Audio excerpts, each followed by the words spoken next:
Hey, there you are. Welcome back. Episode 15 of the Secret Guitar Club.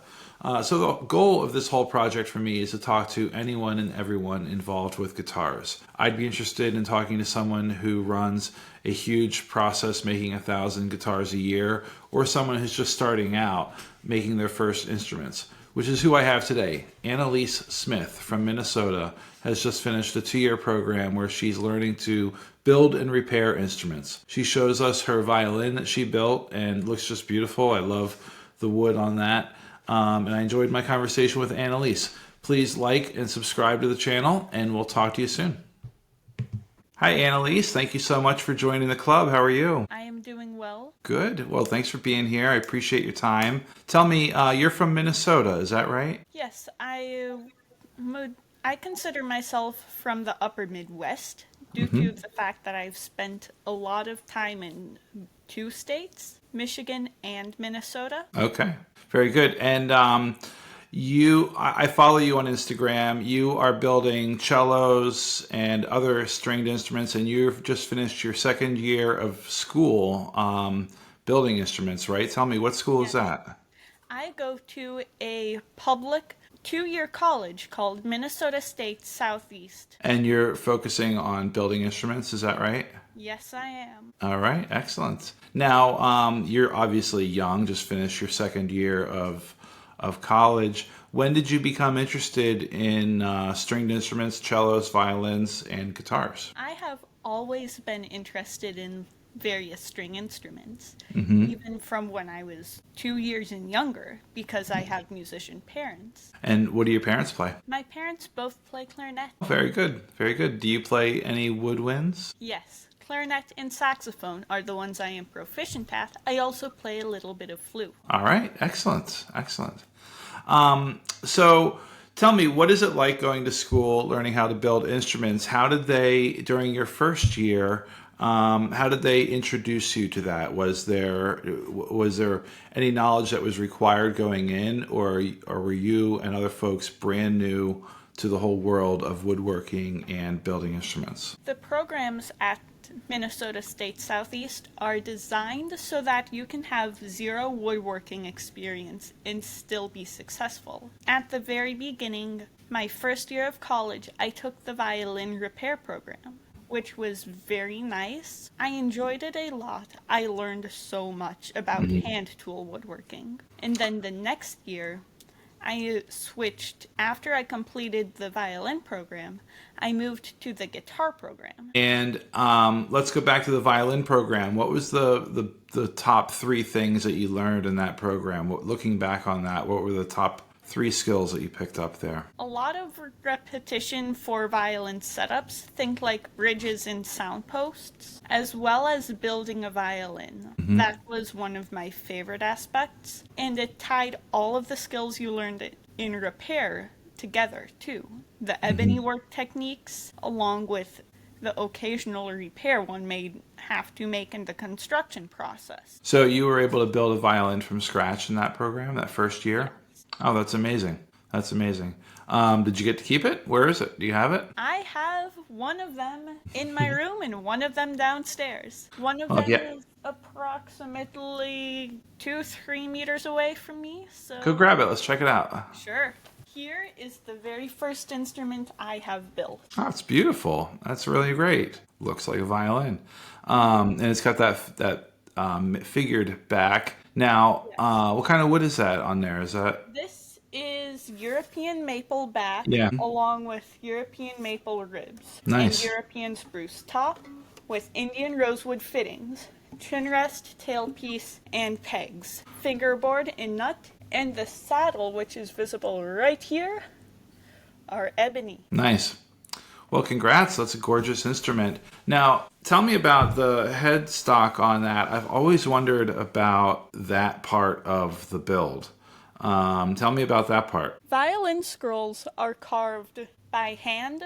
We have a little bit of machining that we do at the beginning just to rough out the profile of the shape. The neck is also shaped fully by hand, similarly to how we do it in Guitar World. Gorgeous. And so that's all by hand. That's amazing. That is must be tedious work and kind of tight, right? Kind of small spot to work in. Oh, yes. Yeah. It's very involved. You gouge out the sides of the scroll for fluting. It just makes things look nice. Plus, it also cuts down on weight, too.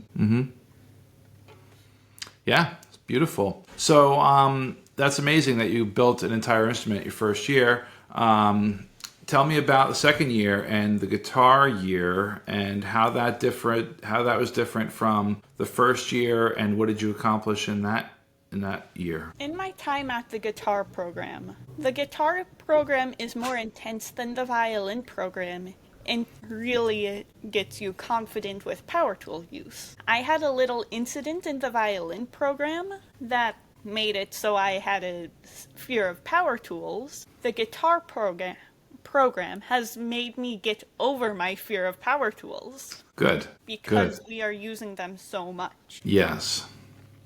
I hope your incident wasn't too devastating. Yeah, I see you have all your fingers.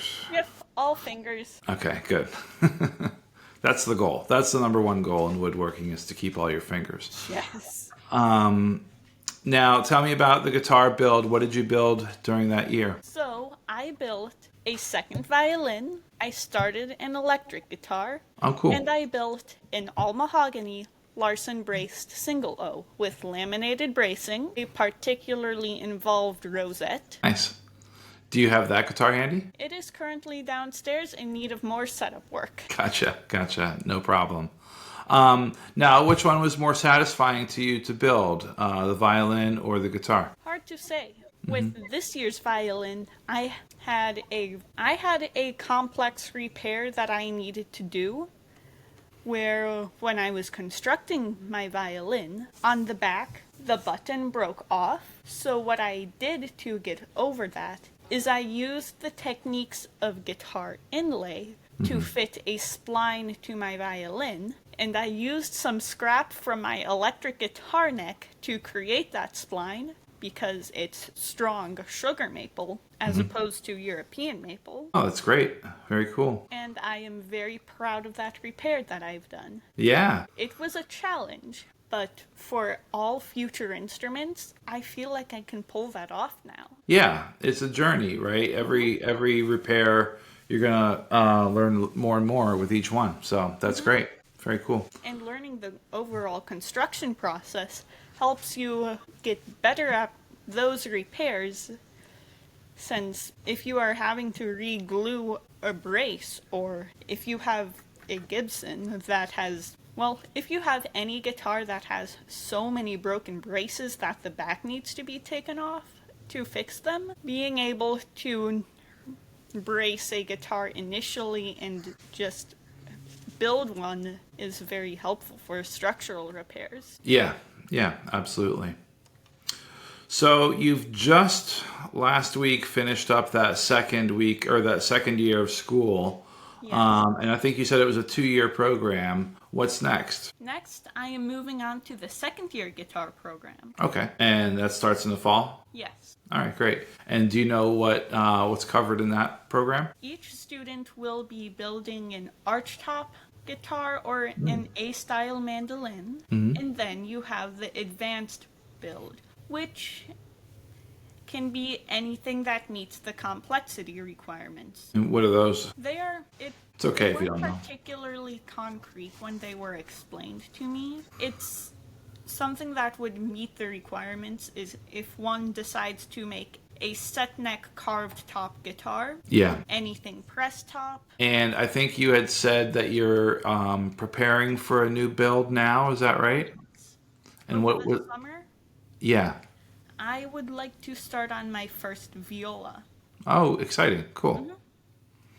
And you've never built one, your first one. So, what kind of wood do you plan on using for that? And how do you start building a viola? For any of the smaller violin family instruments, it's pretty similar. With cellos, you just need bigger tools and bigger equipment. So you see how this back is 2 pieces? Sometimes the first thing people do is they join the back, which depending on what wood retailer you are buying from, the wood may come in as just one giant wedge shape that you have to resaw. Other times, a dealer may sell you the wood that's already been sawn apart.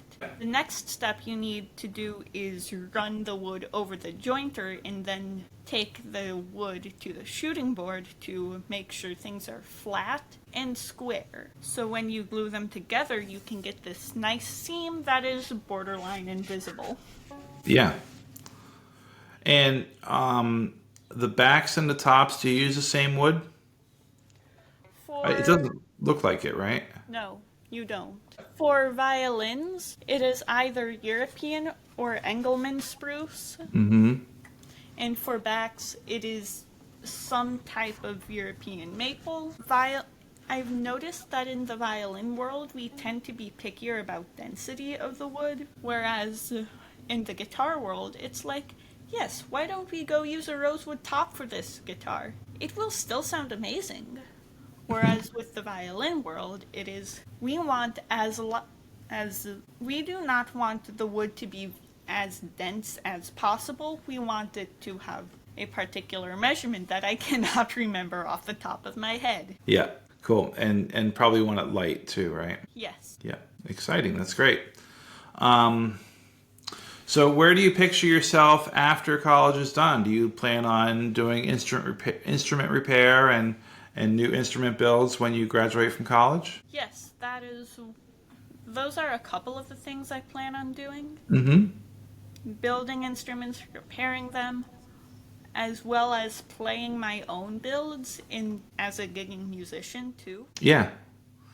And that way I can attract attention and show people what my instruments sound like in a concert venue. Great. And do you play out now? Yes, I actually had a concert last Friday. Nice. And where was that? Red Wing, Minnesota. Great.